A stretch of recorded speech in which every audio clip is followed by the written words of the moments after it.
ब्राह्मणों को प्रणाम क्यों करना चाहिए? बताओ। क्योंकि ब्राह्मण तपस्वी होता है, नित्य नियम से रहता है। ब्राह्मण आजकल ना सारे लोग क्या बोलते, बड़े पंडित बन रहे हो, बड़ा ब्राह्मण बन रहा है, मतलब आपको ताने भी मारेंगे ना तो पंडित जी का मारते हैं, बड़ा पंडित बन रहा है। हाँ या ना? इसका मतलब क्या हुआ? इसका मतलब ये हुआ कि ब्राह्मण होना सरल नहीं है। आप जरा साफ शुद्धि से रहने लग जाओ तो लोग क्या, अरे बड़ा पंडित बन रहा है, ऐसी बोलते हैं कि नहीं? हाँ या ना? जोर से क्यों बोलते हैं? बड़ा साफ शुद्धि से रहे, बड़ा पंडित बन रहा है, बड़ा चंदन वंदन लगा, बड़ा पंडित बन रहा है ना? तुम ज्यादा दाल चावल सब्जी रोटी मांसाहार छोड़ दो, शाकाहार करने लगो, अरे बड़ा पंडित बन रहा है। हाँ या ना? मतलब कोई भी अच्छा आप काम करेंगे तो उपमा किससे दी जाएगी? बोलो, पंडित से। बड़ा पंडित बन रहा है, इसका मतलब क्या कि ब्राह्मण वही हुआ करते हैं जो पवित्र रहते हैं। मानसिक पवित्रता, वाणी की पवित्रता, शारीरिक पवित्रता। इसलिए ब्राह्मण अन्य लोगों की अपेक्षा आज भी तपस्वी और त्यागी होता है। ब्राह्मण के अंदर क्या होता है? बोलो। ब्राह्मण के अंदर त्याग होता है। क्या होता है? क्या होता है? त्याग। चाणक्य कौन थे? बोलो। ब्राह्मण थे।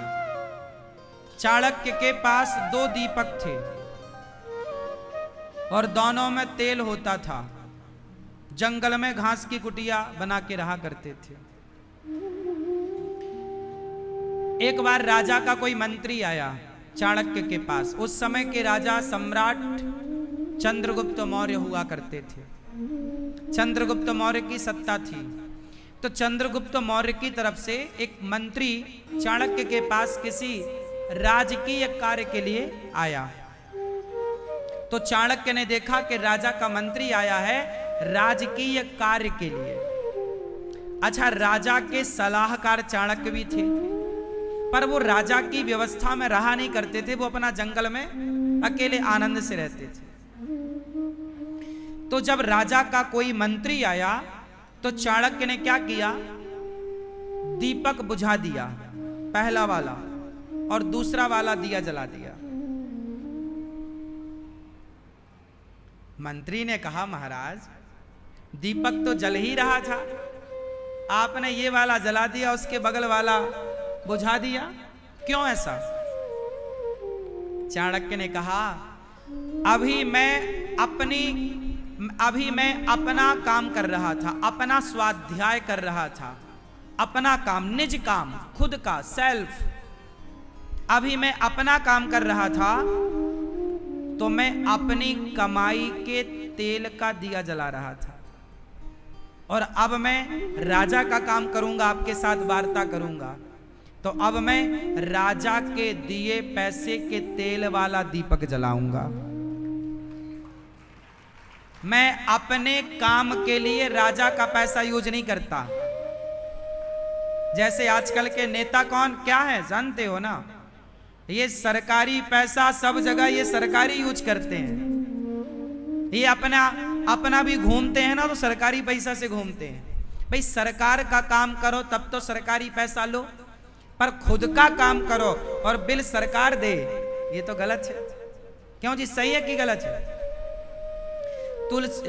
चाणक्य ने समाज को मैसेज दिया कि राष्ट्र को चलाना है तो ऐसी ईमानदारी रखिए। चाणक्य जैसा ईमानदार व्यक्ति कि वो अपना काम राजा के तेल से नहीं करता, कि दीपक जलेगा तो मैं अपना काम करूंगा तो मेरे खर्चे के तेल से जलेगा, और मैं राजा का काम करूंगा तो दीपक राजा के तेल से जलेगा। इतनी सूक्ष्म दृष्टि और इतना सूक्ष्म धर्म आज कहां बचा है बताओ? आज तो लोग फ्री का लेना चाहते हैं। सरकार सिलेंडर माफ करे, कर्जा माफ करे, सरकार किराया फ्री कर, सब फ्री में चाहता है आज का आदमी। चाणक्य ब्राह्मण है, और ब्राह्मण ईमानदार होता है, त्यागी होता है। त्याग किसके अंदर है? चाणक्य के चेला सम्राट है। चाणक्य का चेला क्या है? चाणक्य का पढ़ाया बच्चा ही तो है चंद्रगुप्त है। क्या चाणक्य के लिए महल नहीं बना सकता था? चंद्रगुप्त बना सकता था। क्या चाणक्य उस महल में रहना पसंद करते? ना। इसलिए सब कुछ होकर भी यदि त्याग किसी के अंदर है तो वो ब्राह्मण के अंदर है। आज किसी सामान्य आदमी के पास धन धान्य आ जाए ना, पागल हो जाएगा, बौखला जाएगा, हैंग हो जाएगा। पर ब्राह्मण धन पाकर भी वो अपने संयम से रहता है।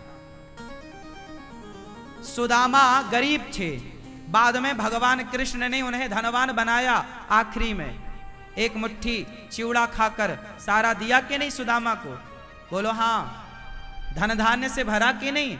जब सुदामा को भगवान ने विश्वकर्मा को बोला कि जाओ सुदामा का महल बनाओ, तो सुदामा ने सुदामा की पत्नी मिली सुशीला, और सुशीला माँ ने कहा कि मेरा घर बाद में बनाना, पहले मेरे गांव वालों का बनाओ। तब गांव वालों का घर बना, सोने का, सबको दिया। भगवान द्वारिकाधीश ने एक सुदामा के बल पर पूरे गांव को धनवान बनाया। और सुदामा जब वापस आए तो उन्होंने सोने घास की झोपड़ी छोड़कर गए थे, और आए तो महलों में। सुदामा डर गए, प्रभु कहीं इस धन का मुझे घमंड ना आ जाए, ऐसी कृपा करो कि मैं आपको कभी भूलूं ना।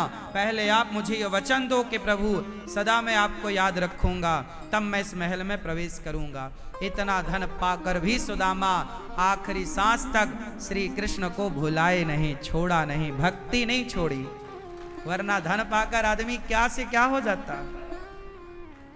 तो ऐसा संयम, ऐसा त्याग ब्राह्मणों में सदा रहा है।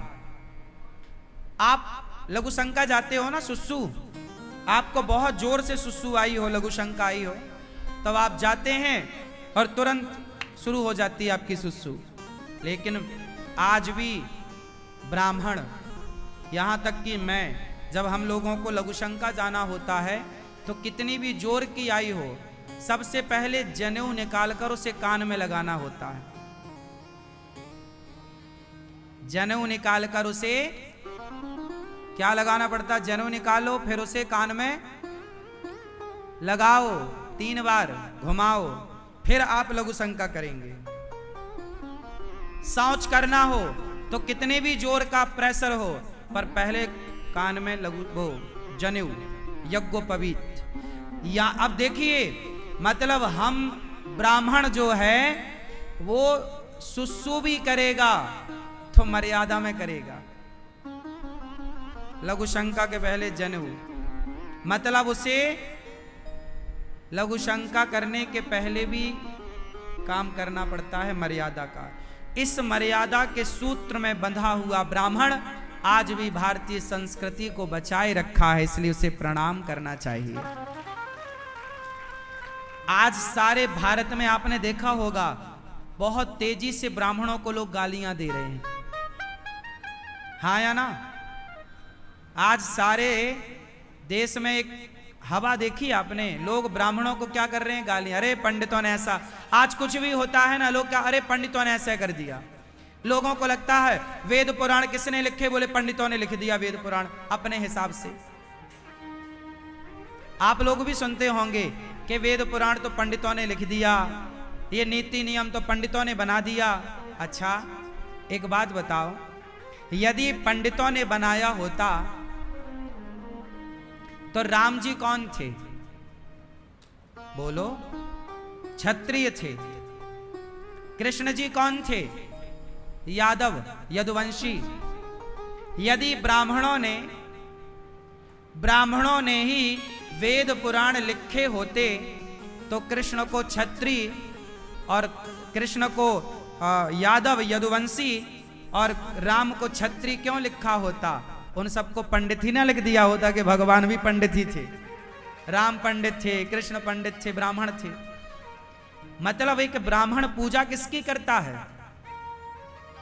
बोलो, एक ब्राह्मण किसकी पूजा कर रहा है? राम की। और राम कौन है? क्षत्रिय। तो राम क्षत्रिय है ना। अच्छा, ब्राह्मणों का ब्राह्मण था रावण। रावण कौन था? ब्राह्मण। यदि ब्राह्मणों को, देखिए ब्राह्मण कभी पक्षपात नहीं करता।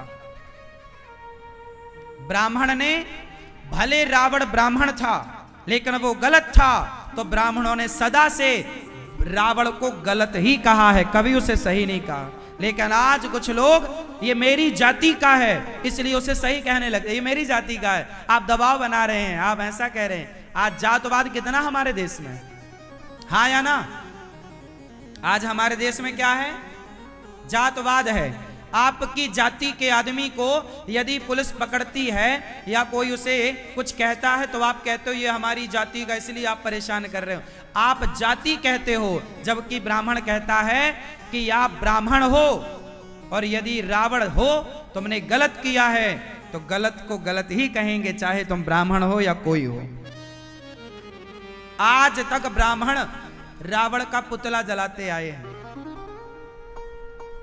आज तक किसी पंडित ने नहीं कहा कि रावण का पुतला जलाना गलत है। और किसी का जलाते होते तो लोग कितना विरोध कर देते कि देखो तुम हमारी जाति के आदमी का पुतला जला रहे हो। वो जातवाद में चला जाता, वो ये ना देखता कि उसकी गलती क्या थी। ब्राह्मणों ने रावण का पुतला जलाया है और क्षत्रिय को भगवान मानकर उसकी पूजा करी है। ब्राह्मणों ने रावण का पुतला जलाया और ब्राह्मण थे द्रोणाचार्य। ब्राह्मण कौन थे? द्रोणाचार्य। पर आज तक कोई ब्राह्मण द्रोणाचार्य की पूजा नहीं करता, क्योंकि वो भले ब्राह्मण थे पर खड़े गलत के साथ थे, दुर्योधन के साथ खड़े थे। और उन ग्वाले की पूजा करता है, जैसे दुर्योधन ग्वाला ग्वाला कह के पुकारते। आज यदुवंशी भगवान श्री कृष्ण की पूजा कौन कर रहा है? ब्राह्मण करता है। और आप लोगों से कहता है कृष्ण की पूजा करो। तो ब्राह्मण सदा पारदर्शिता के साथ काम किया है। और सुनो, ये जो आरोप लगाते हैं ना कि वेद पुराण पंडितों ने बना दिया, अच्छा आपको क्या लगता है कि वेद पुराण पंडितों ने बनाया है? किसने बनाया? वेद पुराण सदा से हैं, ये भगवान की वाणी है।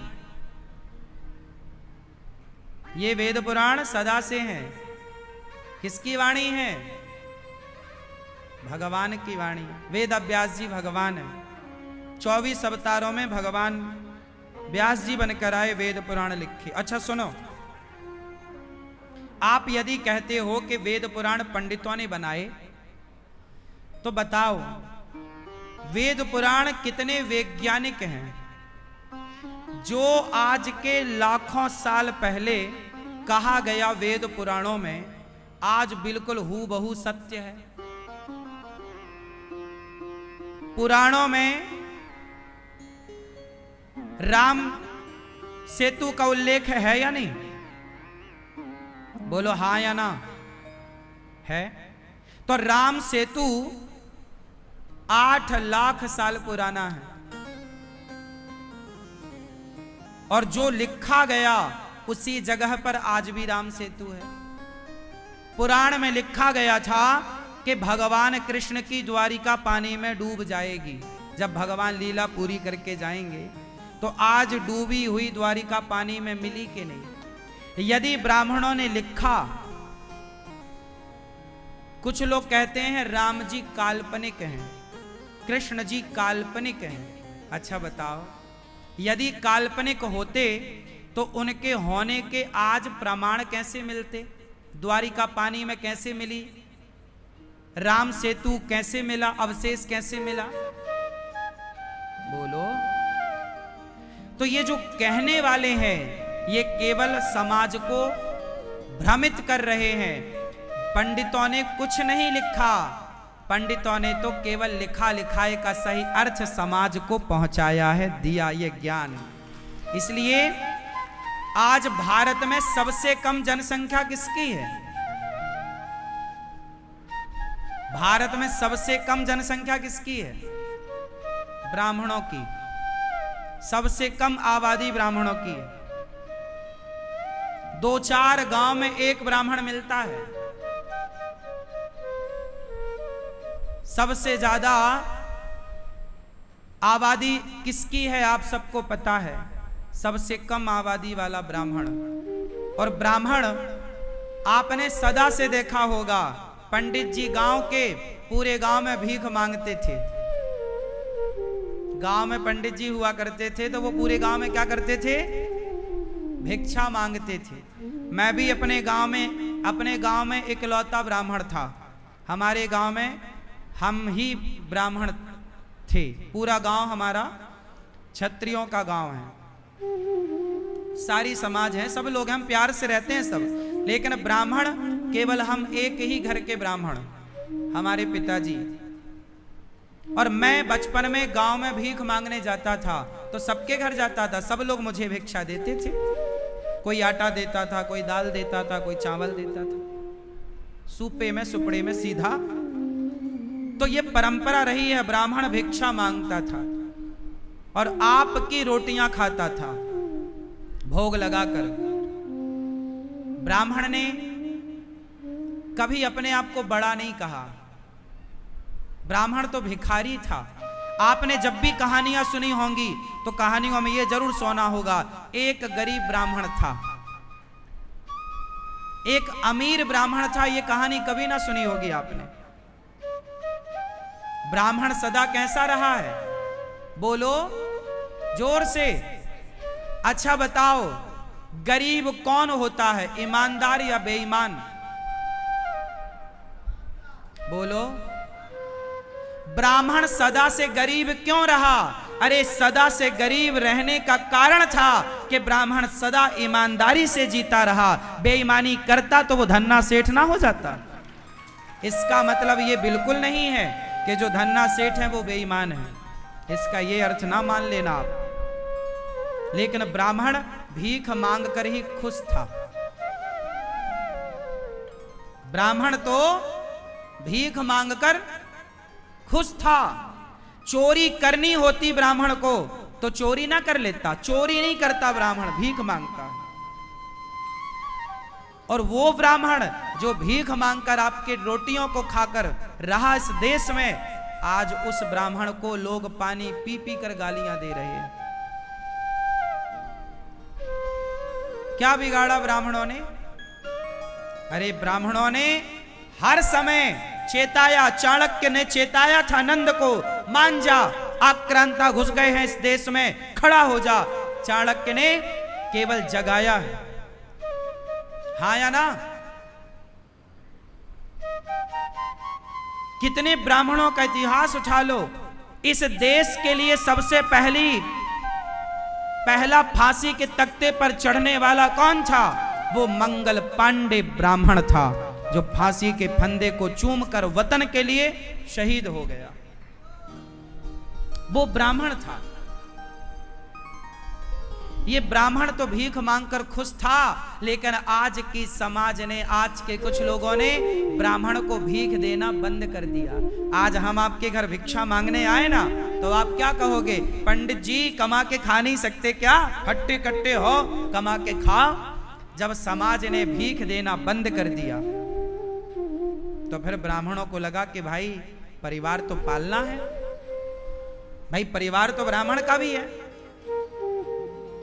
तब फिर ब्राह्मणों को जब समाज ने कहा कि कमा के खा नहीं सकते, लोग भीख देना बंद कर दिए, तब ब्राह्मणों ने काम करना स्टार्ट किया। वरना पहले, आज के 100 साल पहले ब्राह्मणों का काम क्या था? चलो बताओ, आज के 100 साल पहले ब्राह्मणों का काम क्या था भारत देश में? क्या काम था? ब्राह्मणों का एक ही काम था, आप सबके बच्चों को पढ़ाना। पहले पढ़ाने लिखाने की जिम्मेदारी किसकी थी? राम जी पढ़ने कहां गए? वशिष्ठ जी के यहां, वशिष्ठ जी ब्राह्मण। कृष्ण जी पढ़ने कहां गए? सांदीपनी गुरु जी उज्जैन, सांदीपनी जी ब्राह्मण, गृहस्थ ब्राह्मण, पत्नी वाले हैं दोनों। सांदीपनी जी भी गृहस्थ हैं और वशिष्ठ जी भी गृहस्थ। पहले के ब्राह्मणों का, सुदामा जी का गुरुकुल था, बच्चे पढ़ाते थे सुदामा जी। पहले शिक्षा फ्री थी। बताओ, कर्ण को किसने पढ़ाया? बोलो, कर्ण को किसने पढ़ाया? परशुराम जी ने, परशुराम जी ब्राह्मण। अर्जुन को किसने पढ़ाया? अर्जुन को गुरु द्रोणाचार्य ने पढ़ाया, गुरु द्रोणाचार्य ब्राह्मण। पितामह भीष्म को किसने पढ़ाया? परशुराम जी ने, ब्राह्मण। चंद्रगुप्त मौर्य को किसने पढ़ाया? चाणक्य, ब्राह्मण। उठाओ इतिहास। पहले के जमाने में ब्राह्मणों का एक काम था, केवल पढ़ाना। और ब्राह्मण त्यागी था, भीख मांगता था, तो वो चोरी नहीं करता, फिर तुम्हारे बच्चों को ईमानदारी से वो पढ़ाता था। और आजकल जो पढ़ा रहे हैं, शराब पी पी कर, आज स्कूलों में जो जितने टीचर हैं, अधिकाधिक, सब नहीं, अधिकाधिक शराबी, शराब पीकर वो स्कूल चला रहे हैं।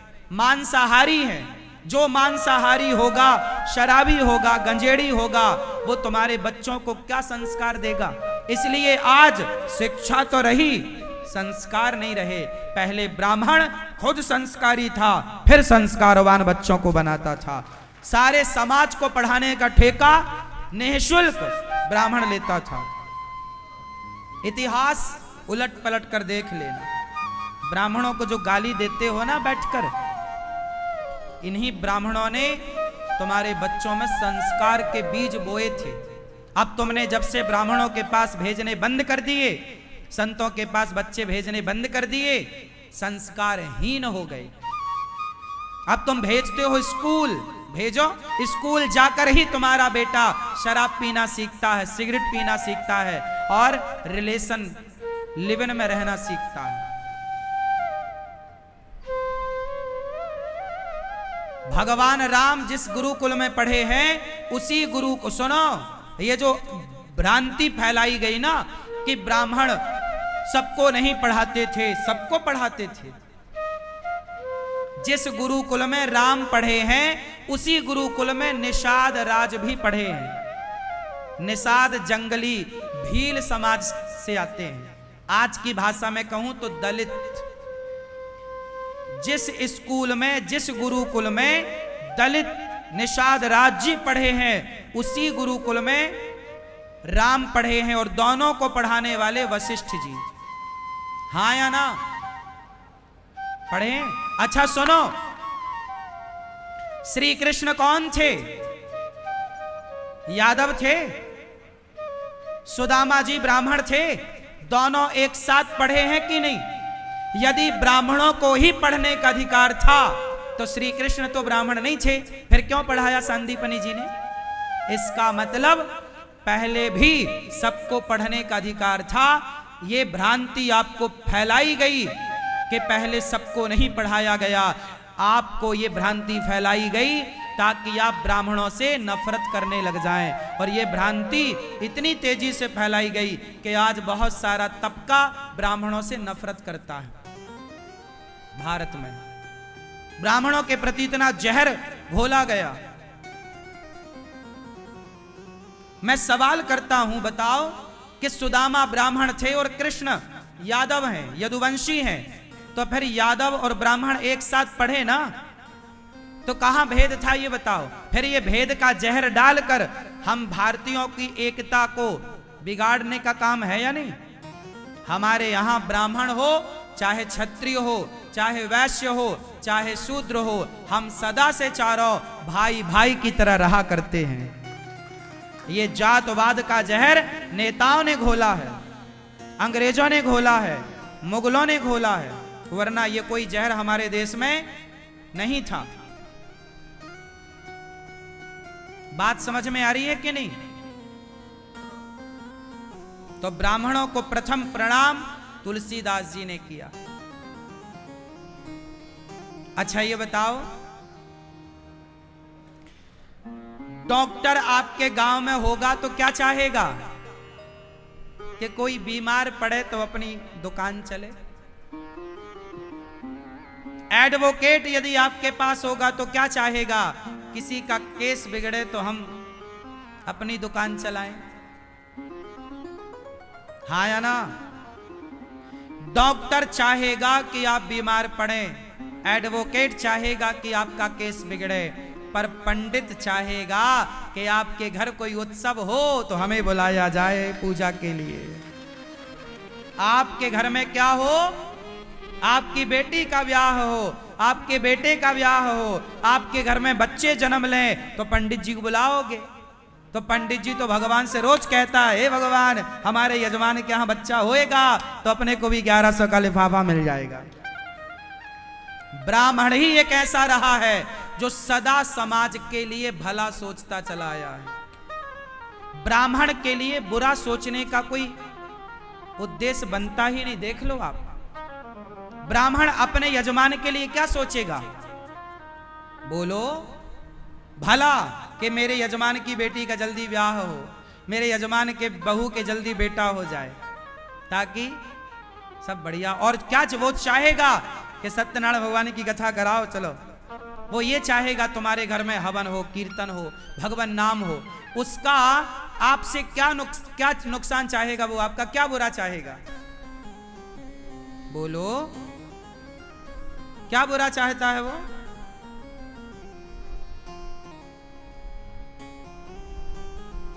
ब्राह्मण सदा से ही समाज का पोषक रहा है, शोषक नहीं रहा। उसने समाज का शोषण नहीं किया।